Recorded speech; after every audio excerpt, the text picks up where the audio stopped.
Maybe a discussion. Many of us take some of our rights for granted, and until someone, especially our government, seems to step in and infringe upon our rights, everybody sits by and lets them do it. This is one of those issues I think we, as a local government, I think, and as citizens, we need to step up and say, no, this is not correct. This is something that we need to stand up and say we don't agree with it. I don't agree with it personally, politically, and personally both. So I think our Fourth Amendment is very sacred and should be held very closely, as our founding fathers did. They experienced a lot of those things that were dealt with in the Fourth Amendment, and this really infringes upon those rights as citizens, and I feel very strongly against that direction.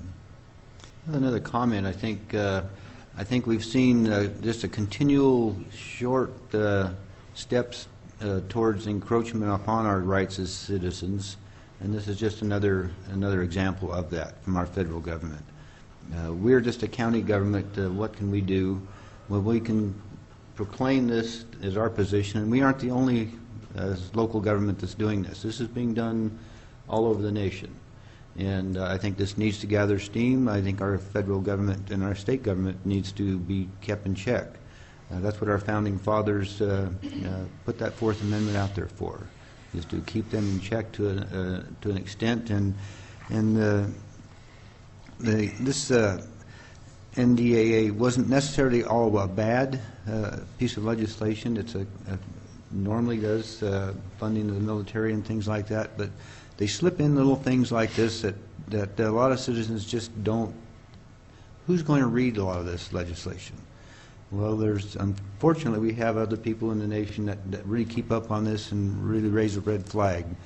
And I think this is something that we need to help carry that red flag and get it put back in check. And the thought of, I asked rather jokingly this morning if Kingsley Field had a brig, will that be where we will be housing people that, as it says, I think any person who has committed a belligerent act,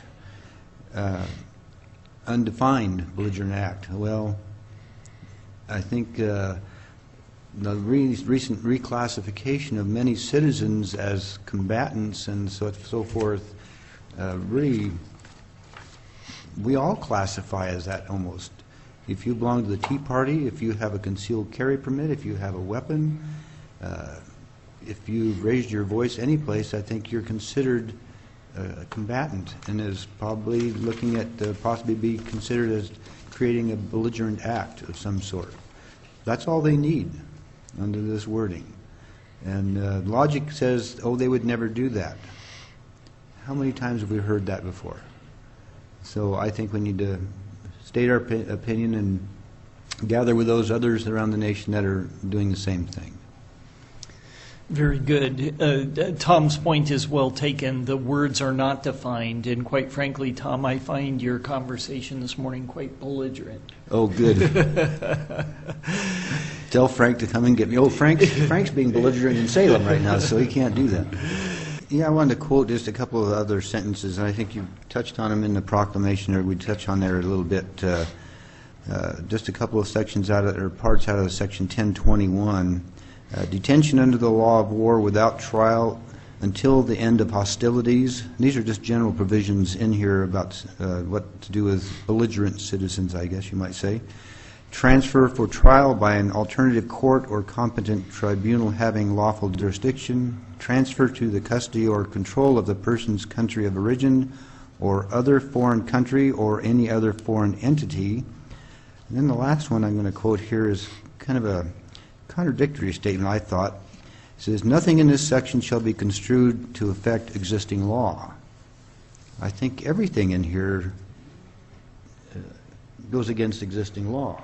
So I think that's a very contradictory statement that they have in this section 1021. So I find it very offensive personally and as a citizen that our government is trying to, I will call it, slip through things like this that unfortunately oftentimes do get put under the radar, so to speak, that the citizens just don't realize they're doing. So we're acting as best we can against this. Just for the record, neither of these gentlemen read the Fourth Amendment. I'll read it just so you have context. The right of the people to be secure in their persons, houses, papers, and effects against unreasonable searches and seizures shall not be violated, and no warrants shall not be violated, and no warrants shall issue, but upon probable cause, supported by oath or affirmation, and particularly describing the place to be searched and the persons or things to be seized. So in terms of your person, your house, your papers, and effects, I think that probably even covers electronic data that is attached in your emails and being transmitted back and forth as you look for a potato cooker at Walmart online. So any other comments? No other comments. We will, I'll ask for a vote. All in favor of supporting this proclamation, please signify by saying aye. Aye. Aye. The chair votes aye, and the motion passes. The proclamation passes. Thank you very much. Come back next week for history with the Klamath County Commissioners, and we'll go through this again.